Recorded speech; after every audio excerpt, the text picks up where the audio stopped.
I'm a former teacher, so I have to have everybody in their seats before I can start. I need to get back here. All right. We are live streaming this tonight on YouTube. Okay. Is everybody ready? Yes. All right. Welcome. I am Pam Benigno. I direct the Education Policy Center here at the Independence Institute. And I've been here for a really, really long time, and I can tell you it is a fantastic organization. Some of you have known us for a long, long time. I recognize lots of familiar faces. So thank you so much for being here. Before I introduce our speaker, I'm going to just kind of give you a little lay of the land in Colorado, because you've probably heard on the media that CRT isn't being taught in Colorado schools. I heard that on Channel 7. That was their conclusion. In academia, they'll have on college professors, no, that's a legal theory. That's not taught in our schools, not in K through 12. Well, I kind of wish they would at the high school level, you know? It's a controversial subject. Maybe they should be teaching it both sides. Let's dissect it and learn about it. Of course, they're not doing that. They're applying it to all of us, though, at young ages. And I have some Colorado examples that I'd like to give you, because I'm going out and proving that, well, it is being applied in Colorado. So here's a couple of them. Up in Summit County, they passed an equity policy in that school district, and I want to read to you one of the definitions in their policy so that, you know, they wanted to make sure everybody knew what they were talking about, right? And this is the definition in the Summit County School District policy for systemic racism. It is a system of advantage based on race and supported by institutions, policies, and practices that create different outcomes for different racial groups. The institutional policies may never mention any racial group, but their effect is to create advantages for whites and oppression and disadvantage for people from groups classified as people of color. Racism is a social expression of power and privilege. That's in a school district policy. Now, in that same district, one of the elementary school principals canceled last spring Dr. Seuss Day. And in her letter to the parents, this is what she said. I'm quoting her. I saw the letter. Although we may feel nostalgic about these books, as a school, we will continue to reflect on the impact of an educational system that centers whites and perpetuates certain cultures being superior to others. I'll tell you, this was all new to me. I never felt superior to anybody else, so I didn't know because I have white skin that I act that way or that I'm an oppressor. I'm hearing from parents that their children are being, well, during COVID, another Summit County family actually said their kids would come downstairs and say, oh, they're talking about white privilege again in Spanish class, you know. A Brighton mom told me about how her, I think she was 8th grade daughter, the teacher put pressure on her to admit her white privilege. It was very upsetting to the daughter. And in that same class, I don't know if it's the same class, but in that same school, there was a lesson on social activism, social justice activism, and there were 126 steps. I have a copy of the lesson, and it takes the students through activist training, more or less, because step by step, they learn about privilege. They give examples to make the kids feel guilty, that's my opinion, and compare them to other kids. And at the end, on lesson, step number 126, it says, you are now on your way to becoming a social justice guru. That was 8th grade. So, you know, you can say CRT is not being taught, but something is, isn't it? Something's being taught. So a little bit about what we've been doing. I just finished 5 school board candidate briefings. We have double the number of school board candidates this year, by the way, from the year before. Parents are outraged. And so we had 37 school districts represented and 63 candidates among our 5. We did 2 out of town. So we had a very good turnout, but I'll let you know I spent a chunk of that time, not a whole lot. It was a 90-minute program, and I did spend some time explaining our viewpoint on CRT and giving these examples. There's a mom in she's running for a school board in Colorado Springs, and when they were passing their equity policy, she took that policy apart and was asking the district, answer these questions, like where is the systemic racism? Let us know, where is it? And what I said to these candidates is, by golly, if you have systemic racism in your school district, you better get rid of it. You better get rid of it, but where is it? But you know what happens when they pass these policies? They've opened the door for these companies, these training companies.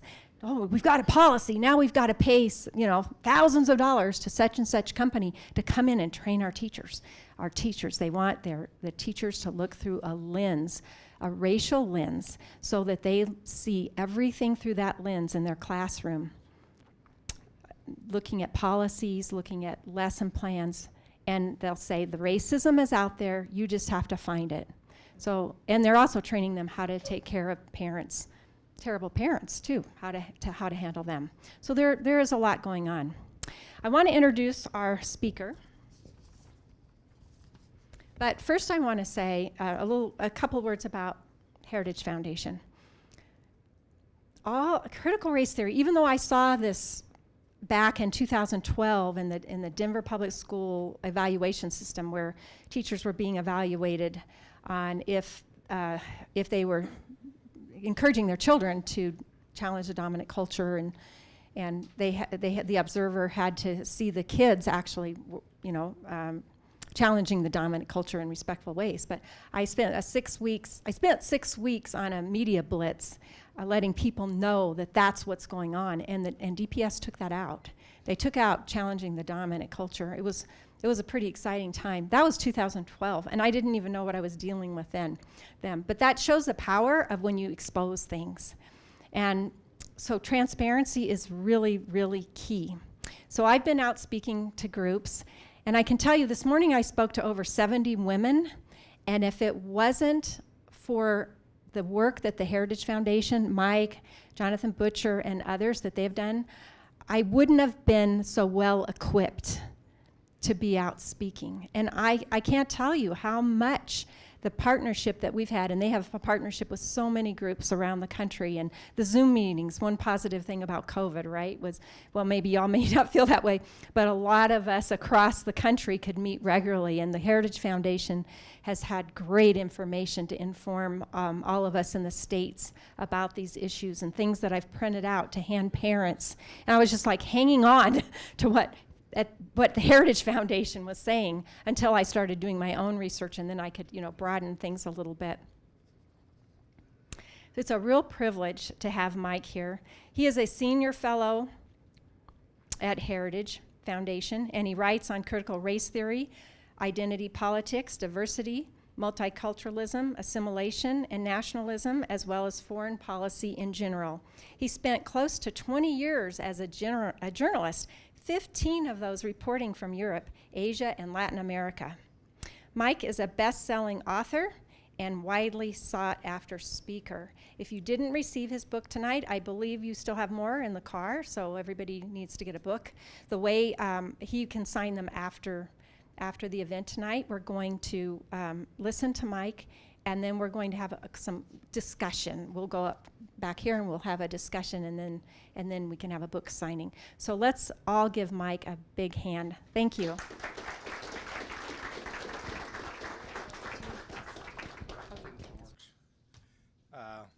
Thank you. Can you hear me? Yes. Good.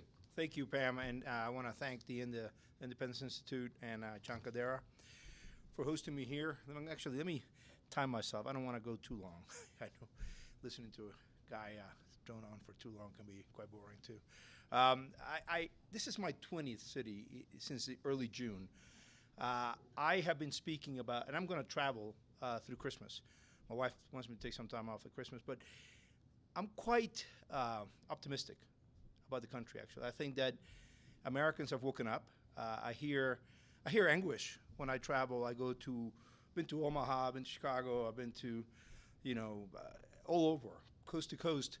But people are coming out and asking questions.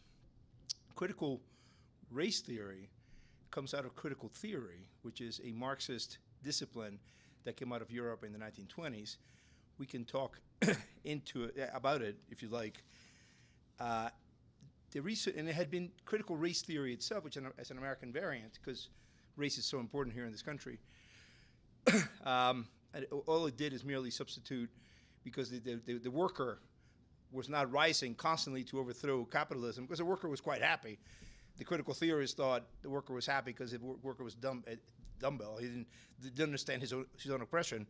But what they did was change the locus from the class, because in capitalism you can change your status in life. People often do. I've been poor. I've been well off. That happens a lot, but you cannot change your race or newsbreak your sex. So they locate then the agency in an immutable characteristic. And the reason why it's been confronting us in all aspects, all areas of our lives, from K through 12, obviously very, very important there, but also the military, the houses of worship, is because of BLM.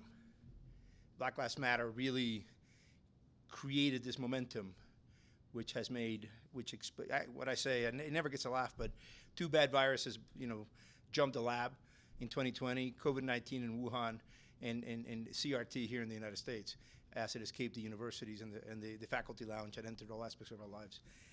So I'm going to talk to you about BLM, Black Lives Matter, because I think that is the force that has brought critical race theory into our lives, and it's not really well understood, and I want to explain it in my own terms, and then maybe we can have a conversation about it.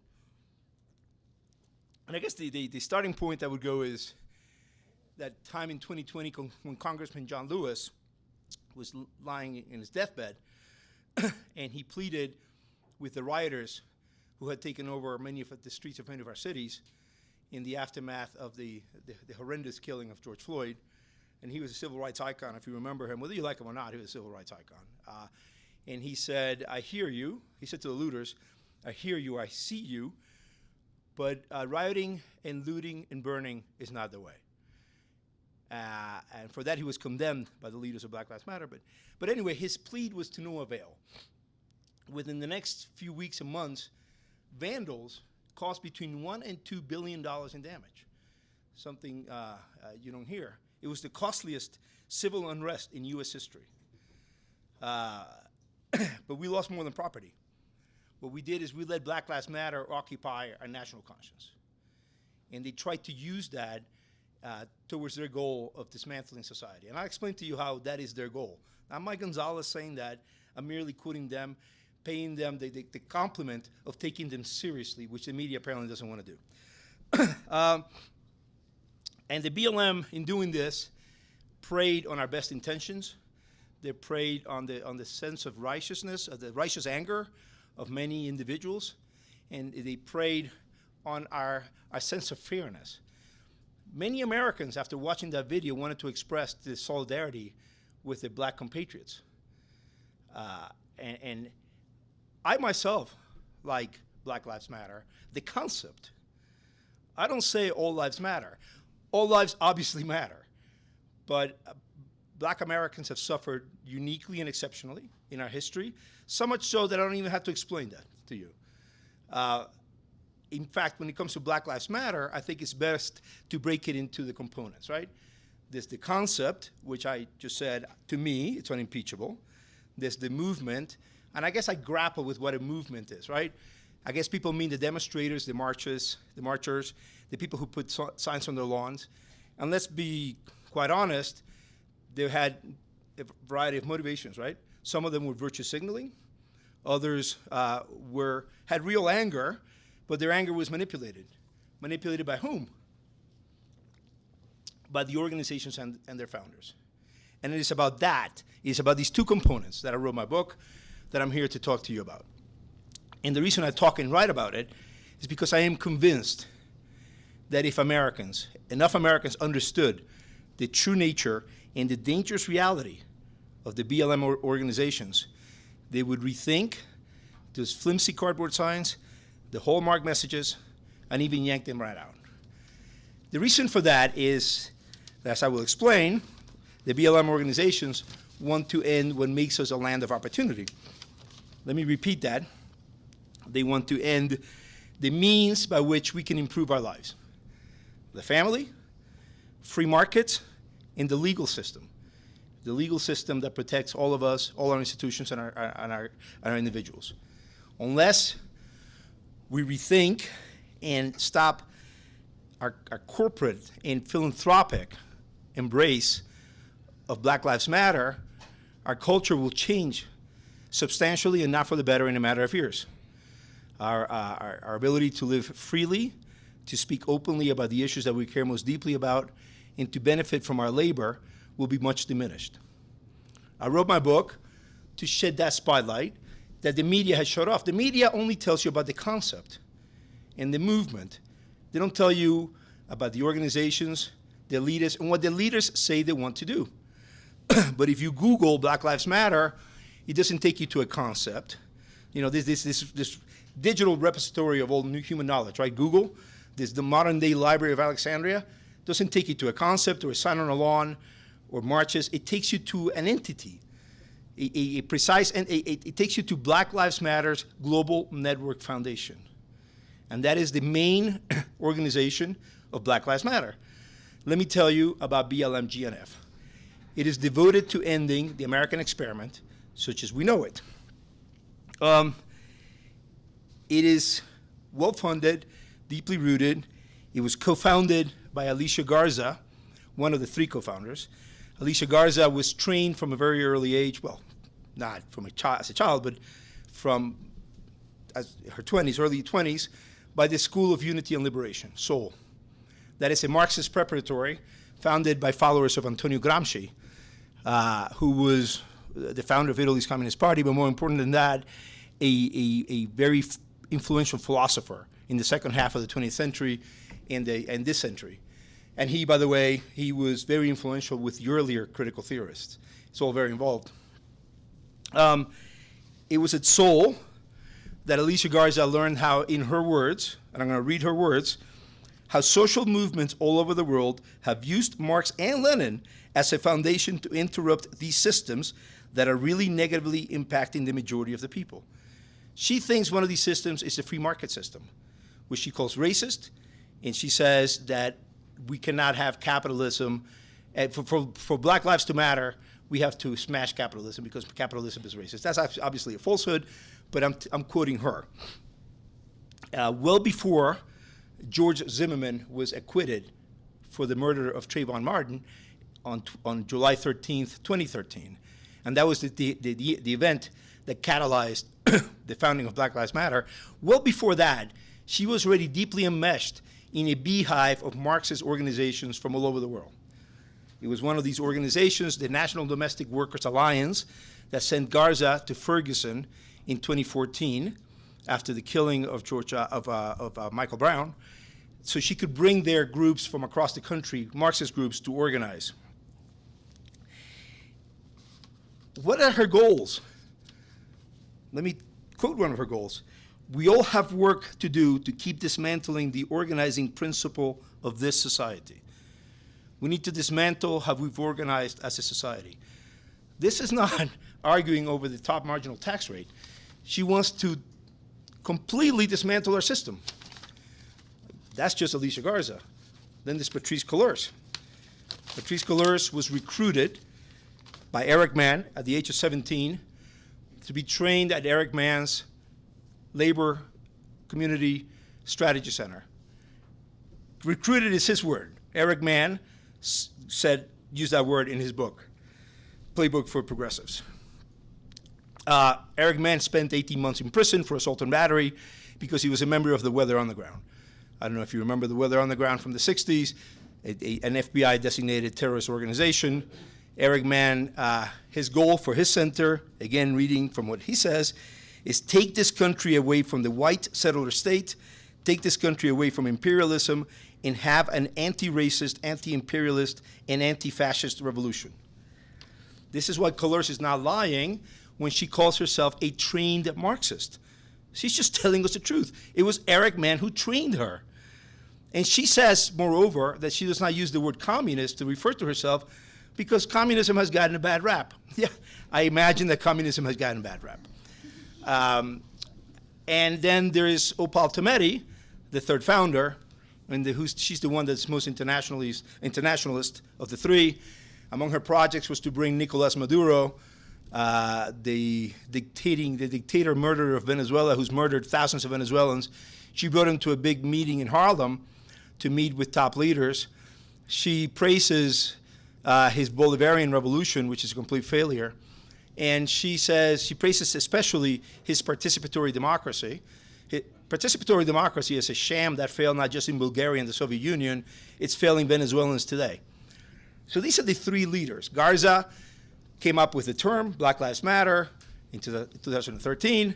Colors put a hashtag in front. Opal Tometi created a website. And their socialist allies in this massive network of global organizations promoted it, and it took off right away. It was Garza and the others, but Garza especially, who went to Ferguson and brought in all these Marxist groups. In these times, the Marxist magazine, established by Herbert Marcuse, Daniel Ellsberg, and Noam Chomsky, said that gave her credit for this and called it a freedom right. Today, BLM GNF has millions of dollars in the bank. In 2020 alone, it raised $100 million, according to BLM GNF. It has a bill in Congress. It supports other bills. It endorses candidates or opposes candidates. It even has a foreign policy. It is virulently anti-Israel, even when Israel is fighting Hamas, a terrorist organization. There's a theme building here. At the precise moment when Cuban communists were rounding up dissidents in the streets of Cuba and torturing them, it was at that moment that BLM GNF thought it was a good idea to issue a statement supporting the communists. Unless we end this state of hypnosis that we have, that America finds itself in today, which I believe we find ourselves in today, this is not going to end well. This is why I wrote my book. And we need all of us to understand how BLM GNF got to this point. It was philanthropic dollars. In 2013, 2014, and 2020, the 3 key years, the leftist philanthropies that fund Black Lives Matter experienced a massive and sudden infusion of cash from foundations founded by the families of Warren Buffett, George Soros, the Tides Center. And there's a takeaway I want you to take with you today is that, my friends, when we give money to BLM, we don't give it to a desire for social justice. We don't give it to a beautiful concept, which is beautiful. I believe it is. Black Lives Matter is a beautiful concept. We don't give it to that. We give them to these organizations that are going to sink all of us. You don't lift, no American will be lifted, no matter his color, her color, if we abolish the family. And yet, this is what BLM GNF boasted that it wanted to do on its website, that it wanted to abolish the family, until Andy Olivastro, back there, and I wrote a piece for the New York Post pointing this out. And it got on our website alone, it got over 1 million readers. So I don't know how much it got on the New York Post website. And then, like good Stalinists they are, they took it down. They just airbrushed their website, although it continues to live in other areas. No one person will be lifted out of poverty if we adopt their fixes for criminality and incarceration. BLM GNF does not just want to defund the police. It wants to end the prison system, and it wants to end the court system. My friends, no society can survive this way, and they know it. And their concept of their approach to criminality, which they call restorative justice, if you look into it, all it does is it puts the criminal and the victim on the same moral plane. You know, it's only a crime if you think being mugged is a crime. If you stop thinking that being mugged is a crime, no crime occurs. Well, that we don't want to live like that as a society, I don't think.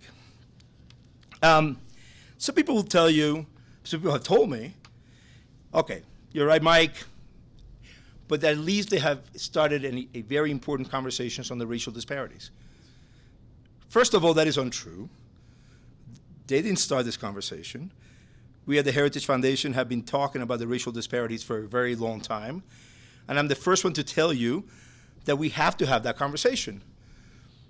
But the policy formulations that they want will only make the disparities more acute, will sink us all to the bottom.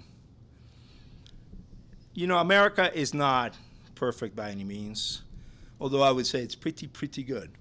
I have lived, as a former correspondent, as Pam said, I've lived in at least 7 countries a year. If you count months, I lived a month in Kabul, months in China. Pretty good, America's. You know, we have our faults, and it's imperfect, but there are people literally falling out of airplanes in the sky to come here. And there's a long line of people waiting to get in, and nobody wants to leave, really. They complain about it, but nobody really wants to leave. We have it pretty good. But we need improvement. I mean, we need to become a better country. Obviously, we should always be better, but none of the things they propose will make us better. In fact, the real champions of black people have never endorsed the ideas of Black Lives Matter. Marcus Garvey, in the 1920s, I write about him in my book, he formed the largest mass organization of black Americans before BLM. He fought very hard for capitalism. The people who, after the creation of the Soviet Union, who wanted to end capitalism in this country, Marcus Garvey said, no, capitalism was going to lift black Americans out of poverty. The NAACP fought the attempts by the Soviet Union to infiltrate black communities. I've studied this. Black Americans wanted no part of what the Soviet Union was selling. Only the intellectuals did. Black Americans just wanted to be part of American society, take their rightful place. They rejected, and the NAACP was with them. Today, I think we're at a similar moment, at a similar juncture as many Americans have been before us. That is a frightening thought.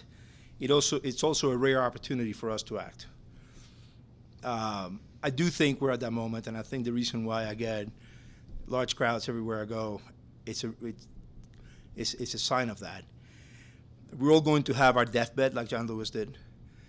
I wrote my book because I thought it was my responsibility. You know, I thought I needed to write this book and pour my heart into it. And the reason I travel the country and talk about this is because I think it's my responsibility. I think the question for all of us, and I always tell my crowds is, are we going to ignore what Black Lives Matter and their leaders and founders say they want to do to us and what they're doing to us? Because race is an admittedly awkward issue to discuss. Trust me, I talk race on the radio and TV every day, and I travel the country speaking about race. It's an awkward topic to discuss. But because it is an awkward issue to discuss, are we going to ignore who these people are and what they want to do to us and what they might be well on their way to doing? Or are we going to embrace the real solutions that lift all Americans, especially black Americans? That's the thought I wanted to leave you with. I'm at 20 minutes, and I'll take your questions now. Tim, I don't know who of the two amigos, Tim or Andy, is going to join me up here. If you have any questions about what I just said or about theory, it's me. He will handle the activist questions. I'm not an activist. But thank you very much for listening. You've been a great audience. Nobody has looked at their phone. Thank you. And I want to especially thank Ann and John for being here. It was a nice surprise to see you here. You always need a friendly face in an audience, so thank you. Yes, sir, right here. In your research, did you uncover any nexus between BLM and Antifa, and more importantly, the Chinese Communist Party? The short answer is no. Let's make sure we get so the folks online can hear the question. So the question was, did I discover any nexus between the CCP, Antifa, and BLM, Chinese Communist Party? I'll tell you what I did discover, but I found there's no evidence that the Chinese Communist Party directly funds Black Lives Matter or funds Black Lives Matter at all. There are organizations in San Francisco and in Boston who were set up by Ivor Quinn, which is an activist, a pro-Maoist, pro-Cultural Revolution activist group that helped Black Lives Matter. The one in Boston, the CPA in Boston, the Chinese Progressive Association in Boston, has held events jointly with the embassy, with the Chinese embassy, And what the CPA in Boston has done is they have, whenever Black Lives Matter has tried to organize protests, the CPA in Boston has tried to tell these people to participate and to obey what BLM says. The CPA in San Francisco has an even stronger connection. They are the fiscal sponsors of 2 BLM affiliates. But the BLM in San Francisco has never really worked with the Chinese government. They have had some of their founders and leaders have links with the Communist Party and they were set up to basically shill for Maoist China at the height of the Cultural Revolution, which was a crazy time. So that is what I have found. Just one follow-up. Let's transition over here and we'll get all the questions and things like that. This microphone. Yeah, I'm gonna take that one. You'll Okay. take this one. Take this one. Awesome. Go ahead, sir.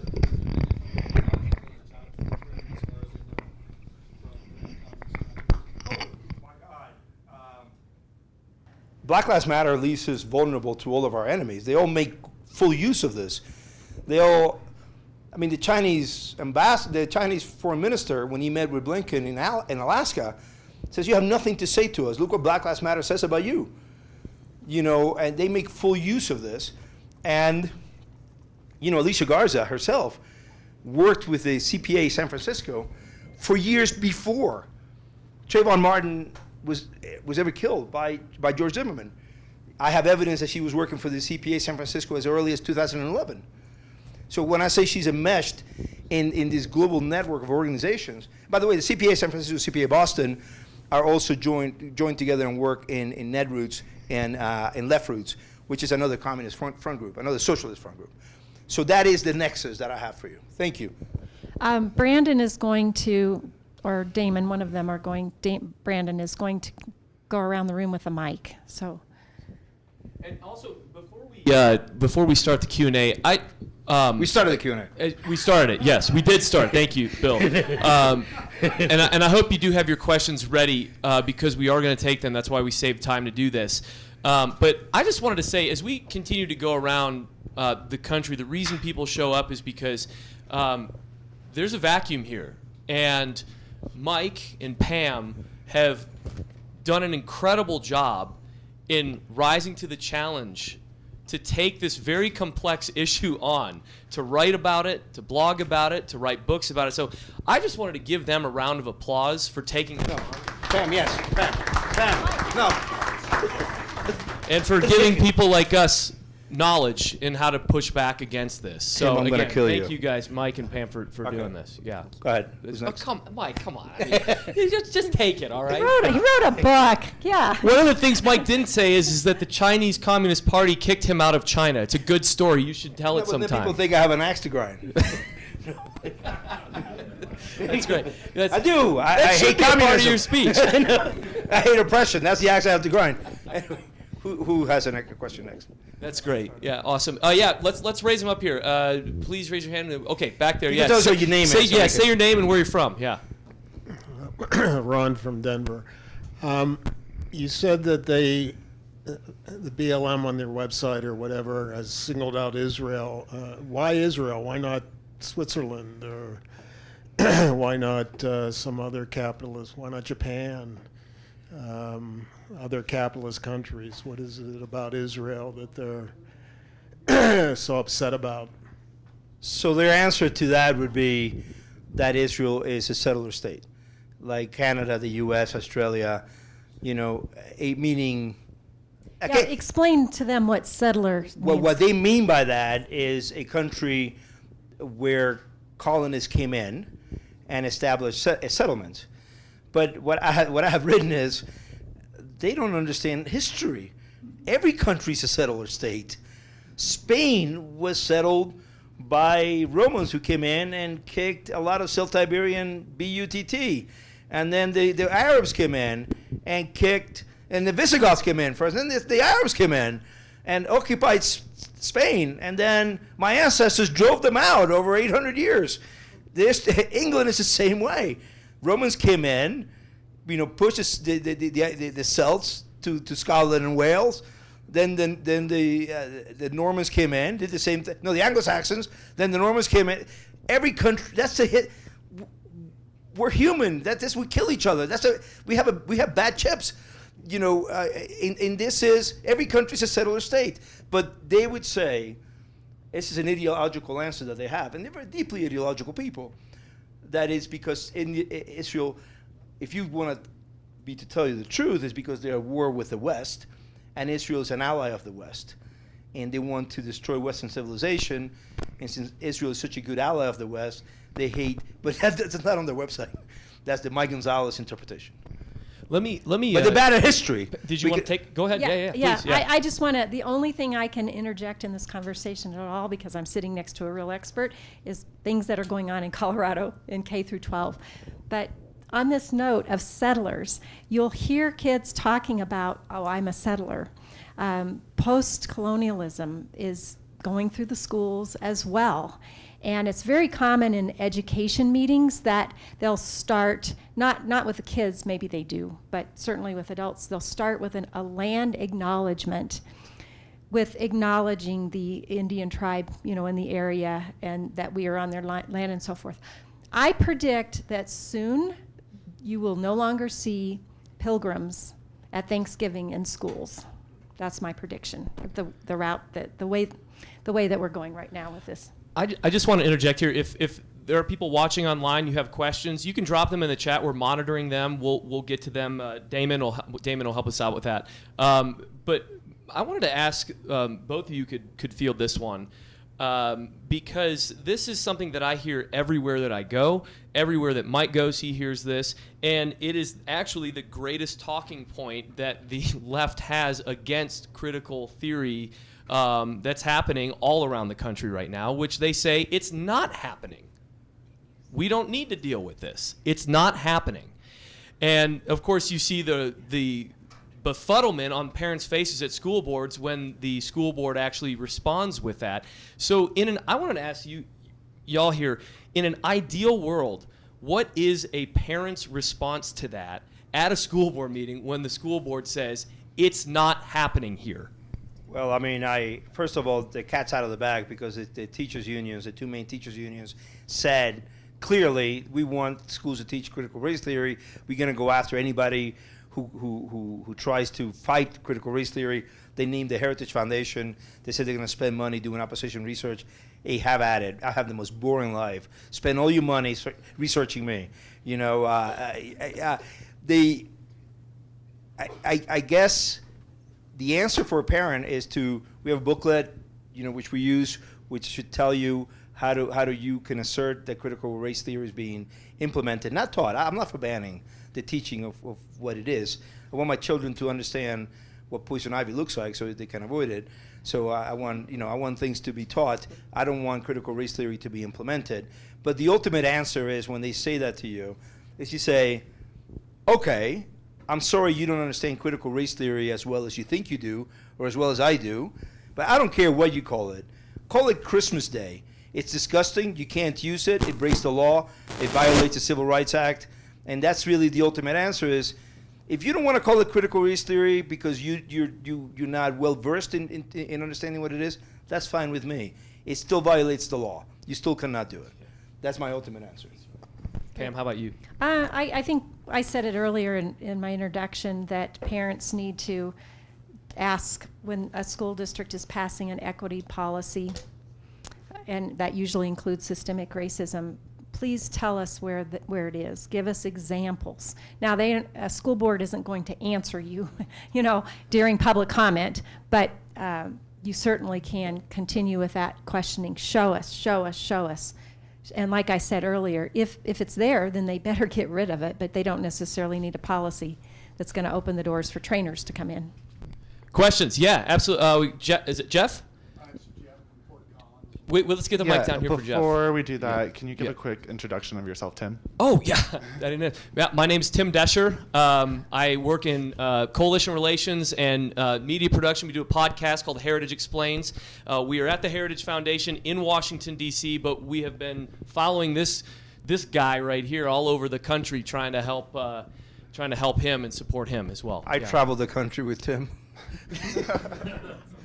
It's a lively car ride, I'll tell you that much. Yeah, absolutely. Yeah, Jeff, go ahead, yeah.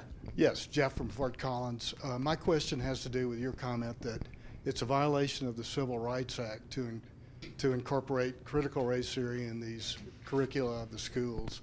Are there any legal actions underway? Does Heritage have any guidance on how to use or approach the legalities of what happens in the schools? How can we use the Civil Rights Act? It's not just the schools, by the way. It's our municipal government is saturated with this stuff. Right.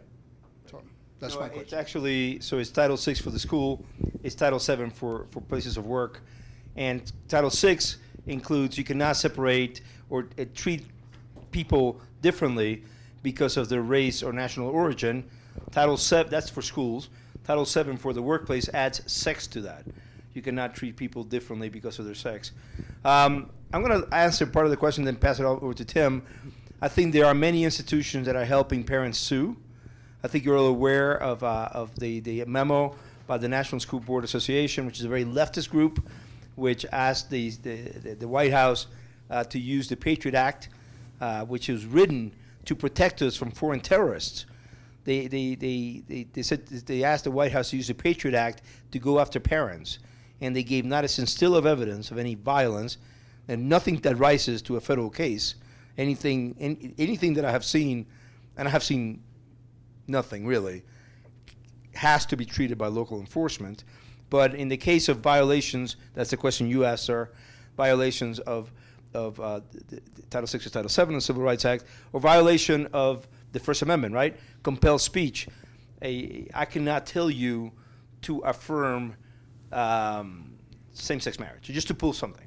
If you're opposed to same-sex marriage, I cannot force you to repeat to me that you think it's a good idea, because there's a freedom of speech. We have freedom of speech in the First Amendment. The government cannot do this. That is compelled speech. The school is the government. So the answer is yes. Some high-profile suits have been brought up already. I believe many more are coming. What I suggest in groups such as this is to contact your state's legal foundation that is conservative, that would do pro bono work. Yeah, Pam can Contact talk about me. that. Yeah. Go ahead. Contact me, because I'm already working with an attorney in an organization here that I'm looking for something. So if you know of situations in schools, especially where they've divided the kids, white kids, you can't come in here, or black kids, you can't come in here, whatever it is, those kinds of things. If somebody is just talking to the kids about white privilege, I've been told by an attorney that's not enough. It has to go beyond that. But please call me. Sorry. No, and because Colorado needs to handle its own. you're absolutely right. And they're in the booklet that we're handing out. We've got a ton of them here if you need more. We have QR codes in the back that you can use your phone to scan. And everybody knows QR codes now because, geez, that's how you order food at restaurants now, for Pete's sake. So you can feel free to do that, and that will lead you to all the resources that we have. Our sister organization, Heritage Action, has a whole toolkit on how to file FOIA requests if you want to become an activist at your school board. They say it's not happening. You say, well, let us see your curriculum. And they say, well, you can't have that. Well, you say, okay, well, I'm going to file a FOIA and get it. That's something that you can do. You might not need to hire a lawyer to do that, so or connect with a lawyer to do that. There's all sorts of organizations. Pam knows them. Alliance Defending Freedom, they're a great organization doing a lot of work on this right now. Great attorneys all over the country that they're linked with. So really what you can do is you can do those QR codes, or you can just come up and talk to us. Come up, talk to Andy back there. He can do it. Come up, talk to Mike. We'll get you plugged in. Pam will get you plugged in. That's probably really the best thing to do right now in terms of activism with the court system. But it's ripe right now. It's ripe, absolutely. Yeah. Hi. Yeah. Can we get a mic? Or do you have? Yeah, someone in the back. Somebody in the back. Yes, absolutely. Hi, Priscilla from Denver. I have two totally different questions. One is, a few weeks ago, I saw an article where the leader of China called George Soros like the son of Satan. I don't know if you saw this. Okay, I was wondering if you had an opinion about that.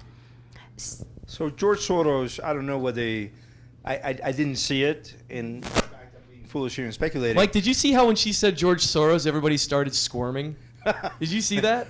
But I mean, one thing he does, he's made a lot of money out of breaking currencies. You know, so I think a lot of currencies. Yeah. Like the bank, he broke the pound in the 1990s. Yeah, he made a lot of money. he bet against Britain. Yeah, the pound, out of that. And I don't know if that was one of the reasons, but I was in Hong Kong covering Malaysia when he had a big fight with Malaysia, with Mahathir Mohamad, the leader of Malaysia.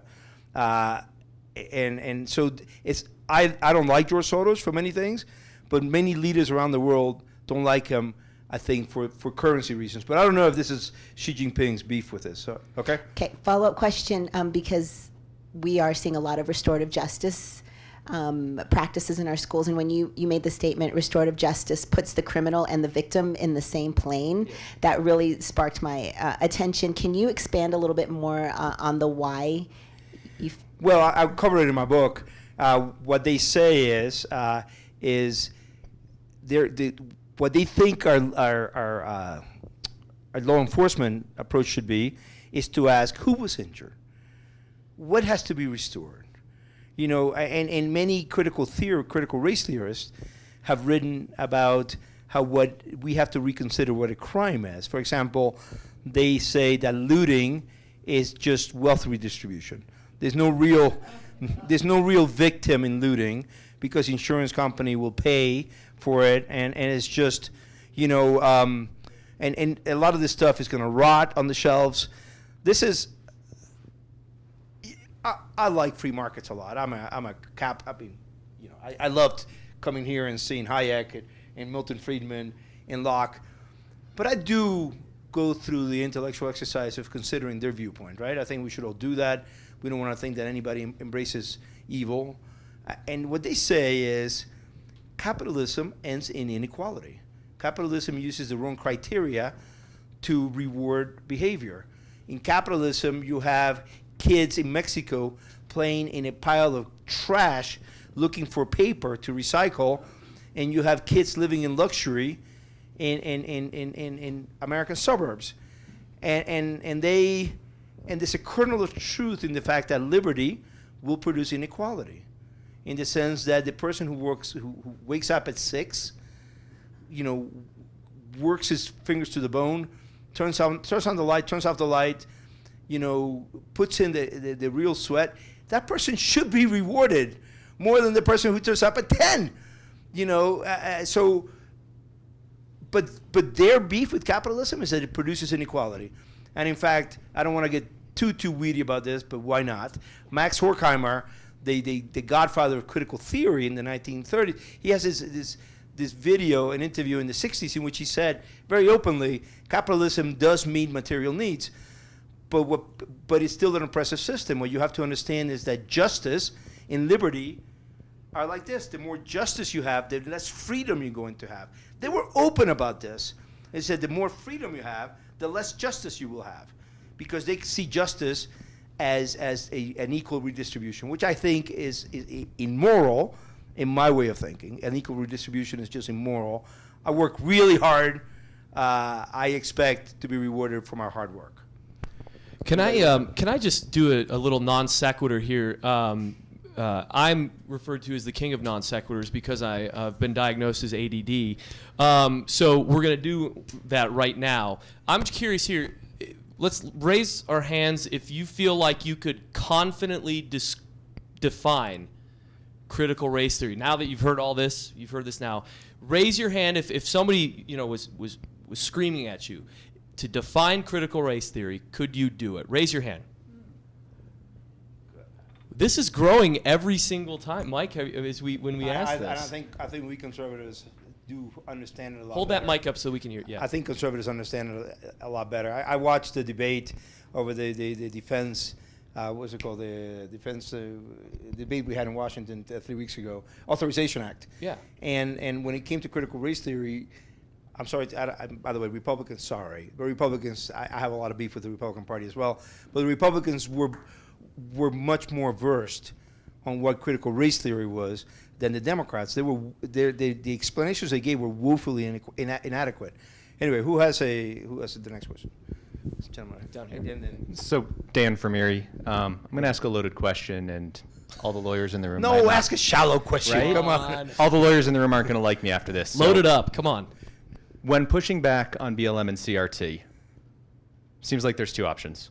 One is the legal route, where we could lose in courts, and the best case scenario is a few districts have a very specific but very long and ambiguous legal finding that comes out of it that they can ignore and interpret how they want.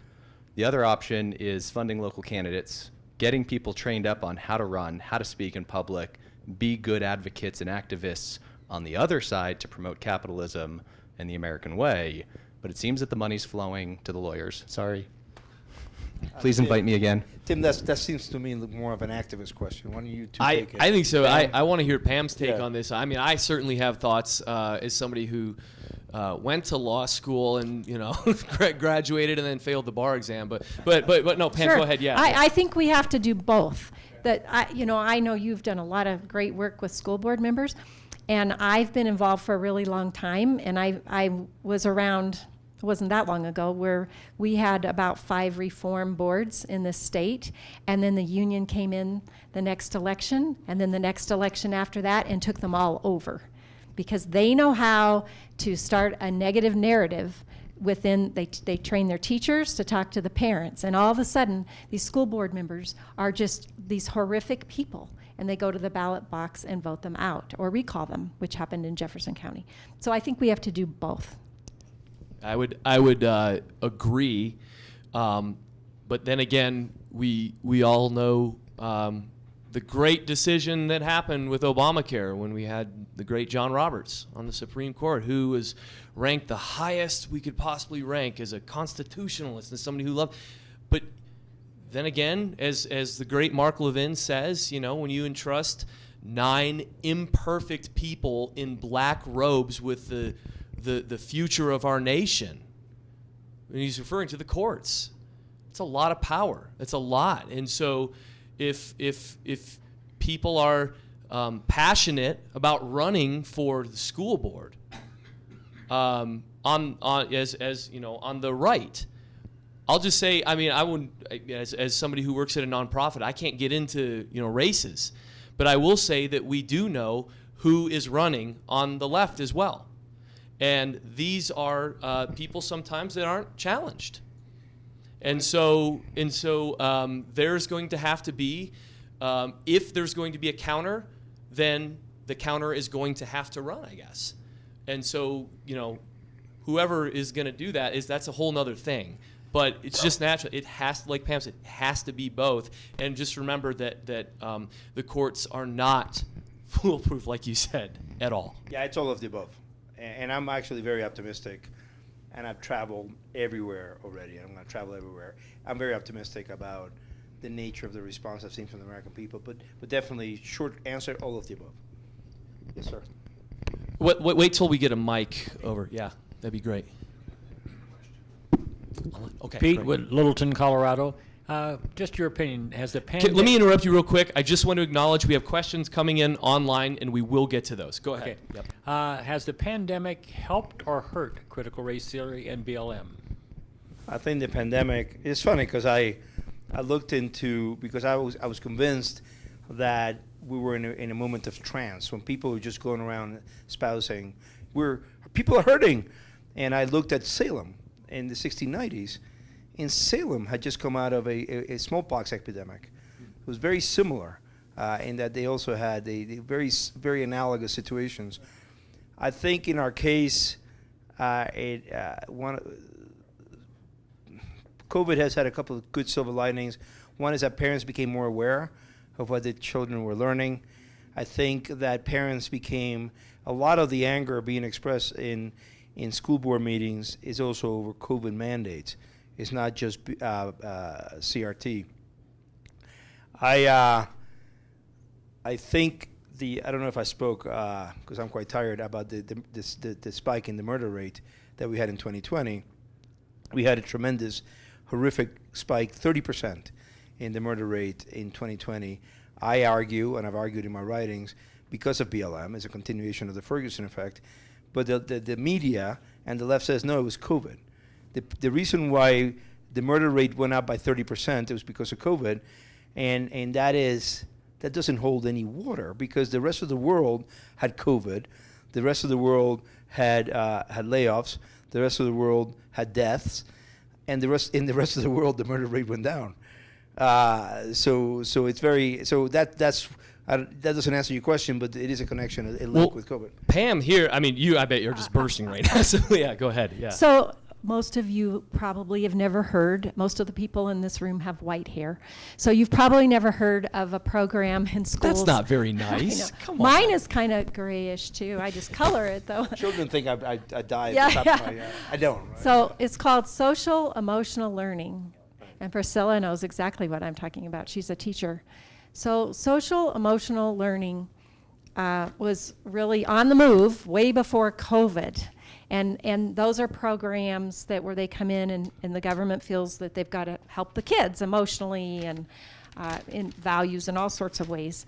But what COVID did was it just opened the door, like, you know, and yes, kids had a tough time, but now the schools just have to say, oh, you know, the kids are hurting, their suicide rate is up, we've got to help them even more. So that's just opened the door more for social emotional learning.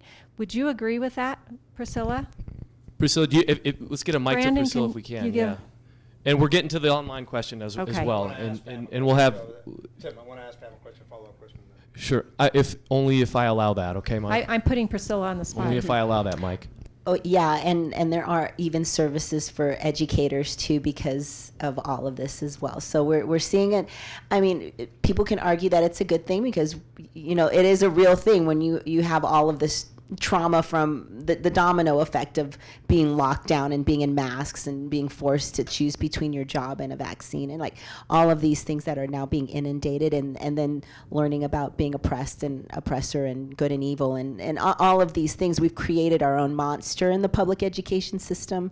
But yes, we're seeing a huge influx of funding for social emotional training. Yeah, and the course that I described earlier this evening when I talked about the 126 steps and now you're, you know, on your way to becoming a social justice guru, that was developed by a company that produces social emotional learning materials.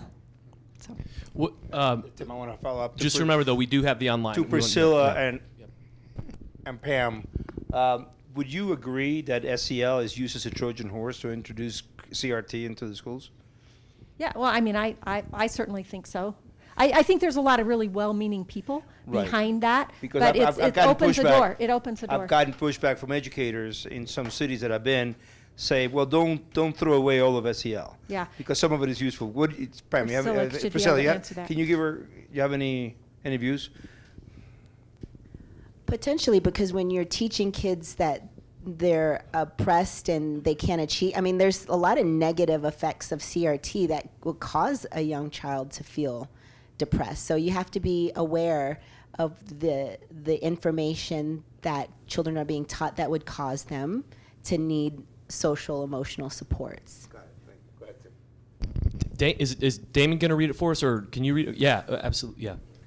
Yeah, Mike, I've got one from the live chat from J.D. Murphy. He's got two questions. The first one is, will your book be available in an audiobook? I think so, and the best news is it won't be my voice. That is a good thing. It will be someone else. But all my books have been available on audio voice, so I think so, yeah. Okay, great. Stay tuned. The second question is, can you talk about the ADL program, No Place for Hate, compared to CRT? No, because I don't know. You know anything Pam, about it? Well, we have an expert in the room, right over there. Well, could he just explain it real quick? A microphone, so he can explain. I'm putting people on the spot tonight. Name and credential. Name and credential. Parent.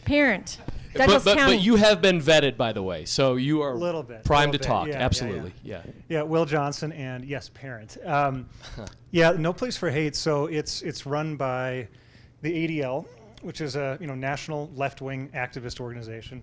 The Anti-Defamation League? The Anti-Defamation League. Okay. Yeah. It's in about 75 schools in Colorado, I think, 35 of which are in our county where I'm from, Douglas County. And what it does, there's some, with a lot of these things like social emotional learning, there's some good stuff on the surface. It sounds good in some elements, and frankly, there's probably, you know, it's good for kids to not be bullies, right? But the where it really goes awry is it tells kids, it says, children, move on from kindness, become systems changing activists. Now, whose value system is fueling that, right? And that's what it says. It You says quote in it the directly. handbook. It's like page 21 of the handbook. Oh man, you got to send that to me. Yeah, no, we will. Can I also jump in on this? Because, I mean, and this is anecdotal, of course, because this is me talking, but move on from kindness. I mean, I experienced that when this was happening last summer. If you don't accept this, I have nothing left to say to you. And I won't say their names, but that was 3 people, dear friends of mine, who I have not spoken with since. And I don't know if that goes along with it, but the whole notion of move on from kindness is a very, very alive and well thing happening right now. Is that essentially what we're saying? It is. Yeah. Yeah. And like the thing that Pam talked about, I mean, one of the curriculum that they encourage schools to use is 10 steps or 10 ways to become an activist. Yeah. And this is in K through 12 schools, and it's K. It starts, you know, can start as early as kindergarten with some of this stuff. So I guess also cancel culture would be a part of that as well, and we can thank the left for cancel culture as well. And kids have to sign a pledge, right? And the organization gets that information, even though the school district says they don't. They have to sign a pledge. The ADL tells schools that they want them to let the ADL know if any incidents of bullying occurs, and then ADL comes in and helps them resolve it. And it's just this whole kind of permeating the school, and therefore permeating our kids and our community's future. It's funny, I'm Pam, and we've all seen this, is, you know, oh, my good friend on the other side of the stage here. You see it in presidential debates. Oh, my good friend, and on the floor of the Senate and the House, and, you know, my good friend here on the other side of the aisle he's mistaken. My good friend. We've all heard that. And we are now at a point, I guess, that we have people encouraging our children to not have even a modicum of my good friend. Yeah. Very dangerous. Pam, I know I interrupted you. I'm sorry. Go ahead. No, I'm finished. Okay. No, any more questions here? Is that mic working? From back here, it doesn't sound like it is. Hello. Yes. Now it is. Thank you. I have 2 questions. My name is Michael from Longmont. You mentioned attacks upon the family, upon the economic system, upon the judicial system as pillars of our culture, pillars of our society. But you didn't mention anything about attacks upon religion, which seems to be a foundation of all of it, really. I just wonder what you would have to say about that. And the second question I would like to ask is, so many of the conclusions from the critical race theory, the Black Lives Matter movement, all of these things seem so oxymoronic. You almost have to be educated to a certain level of stupidity to accept them. The average person presented with these conclusions like get rid of the police, get rid of the laws, get rid of justice, and so on, get rid of the family, understands intuitively what a train wreck it is. Could you say something about how has this gained such credence and popularity? So Michael, really super good questions. The first one is, I don't say anything about religion because they say they're religious. And I don't have divine powers to look into their hearts. And they say that they're anti-family, that they want to abolish the Western prescribed family. They say they're anti-capitalist, and they say they want to end our legal system or deform it. And I can quote them on saying that, and I have to be very careful in quoting the things they say. And while Marxism, and they're Marxist, while Marxism is atheist, completely, Marx and Engels said, abolish religion, they themselves say that they're religious, so I am not going to say that they're atheists. That's the reason why. And number 2, yeah, absolutely. What I say to everybody when I speak is, our Western system is based on linear thinking. Whenever you see an inherent contradiction, we should have system shutdown. We should try to work through that contradiction. They rely on contradictions constantly. And they say, for example, well, race is just a notion that is created. Race does not exist. However, because race matters to a lot of people, and race is at the basis of everything. We have to make race, the end all of everything. In their discipline is suffused with these contradictions, which to the Western mind should say, okay, I'm not going to go any further until I work out this contradiction. They rely on it. I think a lot of that is they try to cover for what they want to do. They sometimes it's super candid, like when Patrisse Cullors said, "Yeah, I am a Marxist, but I don't use the word communism because it's got bad PR." She's super. She says it on a video, by the way, a video that she made this year in February. You can Google this. No, don't rely on me. Something you said earlier, by the way, that I love, Pam, is you said that the Heritage Foundation, you began to understand critical race theory, but then you did your own research. And that is exactly what I'd love to hear. Don't trust me. Take everything I said today and Google it, and see if I said the truth or not. Match it against reality. So I love that you said that. And yes, I think that they're filled with contradictions. Okay, so we now, as the moderator here, I have to say it. We are past the time that we were supposed to end, Pam.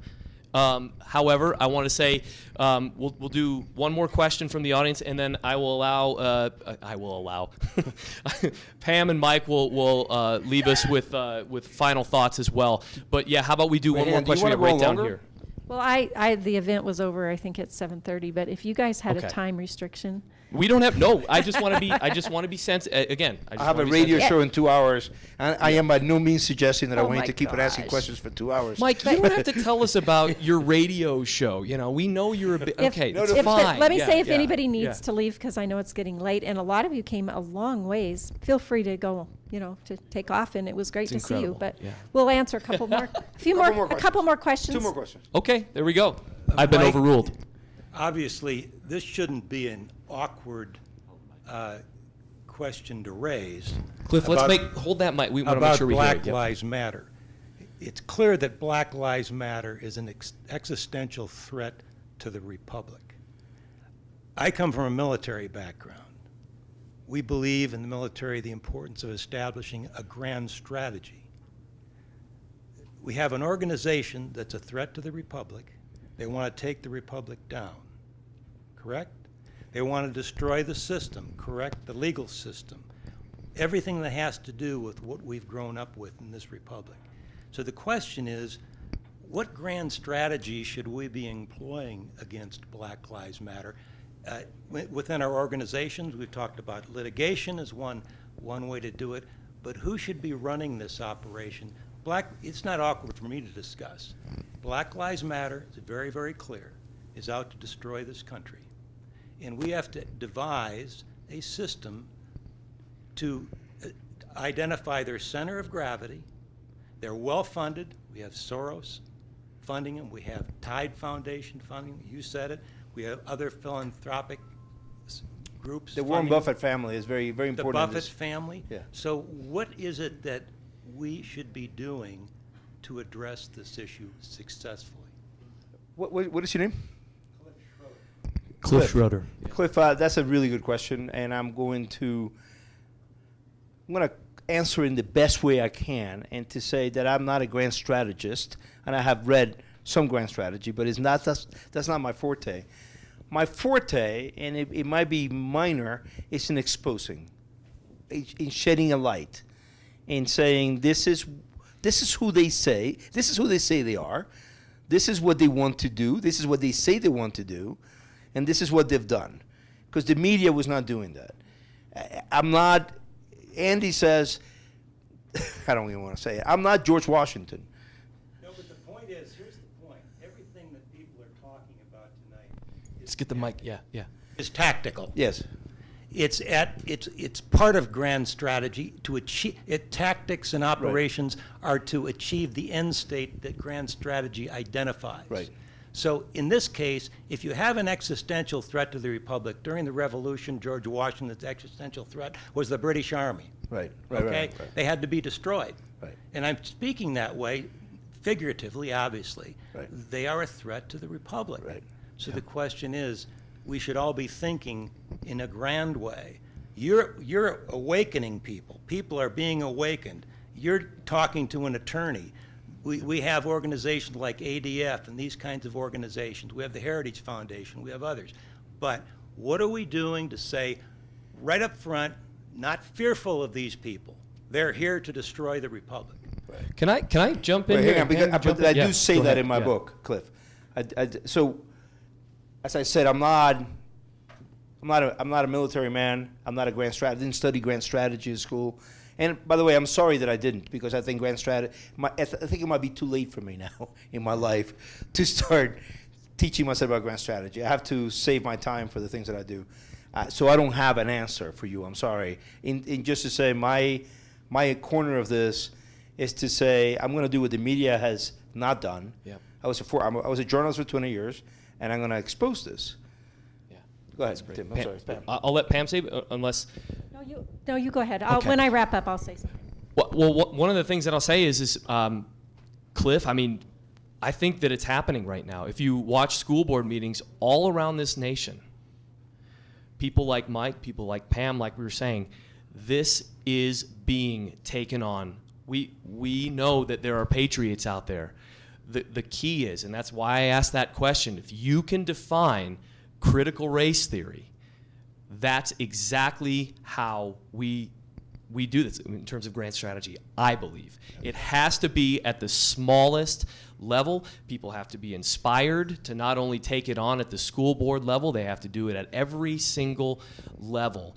And that comes when you put your face in a little booklet like we're passing along here, when you attend your local school board meetings, you get organized, all that stuff like that. The left is amazing at organization. Of course they are. That's why they're successful.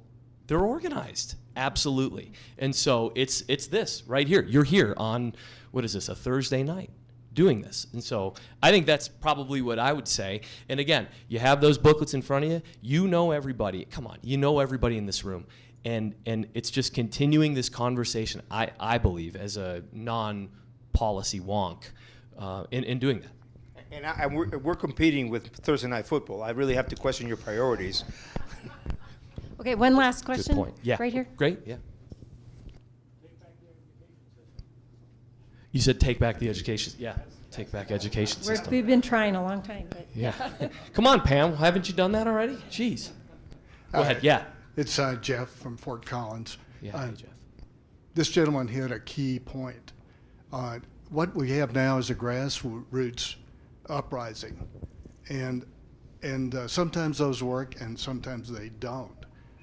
It needs a unifying strategy with goals and objectives, and it's not that complicated. That will create a national movement. We don't have that. It's unfortunate. And I think I would suggest that think tanks like Heritage, I would ask a question. Are you linked with other thought centers, conservative thought centers? Do you have a confederacy, so to speak, of conservative thought aimed at this problem? I think that's very important to have. I don't know if we have it. Yeah, so Tim and Andrew in the back work for Coalitions Relations. Is that what the department is called? I've only been at Heritage for 12 years. Yeah, but let's not talk about no, but I'm saying names like so that. we're But yeah, dealing. absolutely, yeah. I am, for example, I deal with I'm on the board of advisors of Parents Defending Ed, which is doing a lot on this. We deal with other groups all the time. And all the State Policy Network think tanks like us, that's how I was connected. They have meetings regularly on Zoom that we all, join in, and then we're taking it to the states. I think we absolutely do, and that's the best part of it. I honestly believe that those hands that are going up, and again, that's why I asked that question. Can you define it? And that goes to exactly what you're saying right now. You're frustrated. You're angry. You should be. And that's why you're here on a Thursday night not watching football, right? Would you have been here last year doing this? I don't think so, but you're here now. I got to be honest with Jeff and Cliff. I don't think we have that blueprint yet. But I do think we have that blueprint. Okay, we'll disagree. It's called patriotism. And when patriots are activated, like clearly you are, I think that's really the start. I'm not saying it's perfect, Cliff. I have just one comment. Yeah. And this is not really my idea. This is an idea that I've heard Richard Viguerie make about how to deal with the enemy. Who's Richard Viguerie? Go ahead. Richard Viguerie is an 88-year-old acquaintance of mine. Okay. He also was instrumental in the Reagan victory in the 80s. He was the one who took down all the information of those who gave money to Barry Goldwater after Goldwater lost, and then started a marketing enterprise. And he used those names to raise funds through direct mail, and he was very, very successful in that. And he recently published a memo, which I had the opportunity to read. Part of that grand strategy can be branding BLM for what it is. Brand them for what they are. Don't be afraid to say it. Just if you have an opposing political party, brand them for who they are. They're anti-God, they're anti-capitalist, they're socialist, they're leftist, they're communist. Branding is an important way to deal with that. You just identify it at a tactical level as you go through and identify who these people are.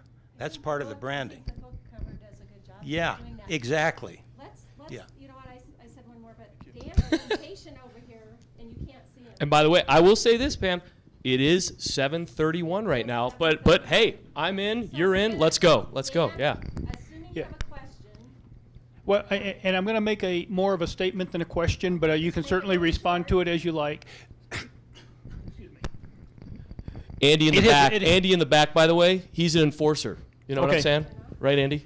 It has been suggested here that there are two ways really of approaching this. One is through legal action. The other one would be through candidates running for school boards or whatnot, local offices. I'd like to throw out a third one, and that is the Independence Institute has been very successful with ballot initiatives, and I think this is a way that you actually educate people, the masses, as well as actually get this into statutory law at the same time. Obviously, all three are a tremendous amount of uplift work, but I just like to throw that out as an idea for a third. Yeah. I gotta say, you know, I travel, I speak to a lot of audiences. I always say you've been a wonderful audience, and a lot of times I don't mean it. You truly have been a wonderful audience. Wait a minute. That's a Steve Martin joke, and I know because my parents told me. I think this is to your honor. I mean, I think that the kind of senator that you are. I agree. You have brought this caliber of people who've had Thank a real discussion. You Yeah, know, they're smart. Yeah, yeah. Let's do our closing comments because we're over 7:30 now. Yeah. Oh, I didn't write any closing discussion. Thanks. Awesome. Great. Okay, I just wanted to leave it open. So yeah, go no, ahead. I always Yeah. have something else. Along the point, as far as, you know, letting people know, what I've been telling people is you all know somebody. You have a child, a niece, a nephew, grandchildren. This is the time more than ever that you need to sit them down and talk about and go over what you believe, what your values are. If you are a person of faith, you need to explain that to them and make sure they really get it. And the foundations of this country, because what they're receiving at school, if they're attending a public school and even some private schools, is tearing down what you personally believe.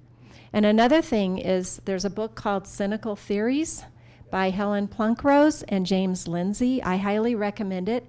There's a lot more going on than what we're talking about tonight as far as theories go, and it's also very prevalent in the schools.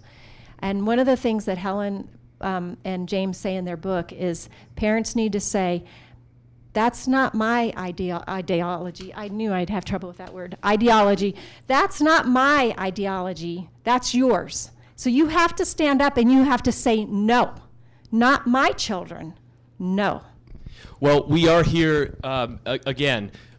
Jeff said it. Cliff said it. Heritage Foundation. That's why we're here. Is exactly trying to partner with Pam and all these great groups who are trying to to combat the left in their organization. And so again, I'll encourage us, if you're here, if you want your book signed, Mike will be here afterward. We can continue this conversation. Heritage.org has, it's right there on the homepage. You can see it. Independence Institute, they've got it. It's all there. We just hope that if you've got questions, you don't let it stay here. It goes beyond here, and this is just a night. But with y'all being here, it's just so, again, like Mike said, you've been what did you say? Yeah, Steve Martin. This was Steve. It was a Steve Martin joke, and you know it was. So anyway, all right. Thank you so much. Please give Independence Institute a round of applause. Pam.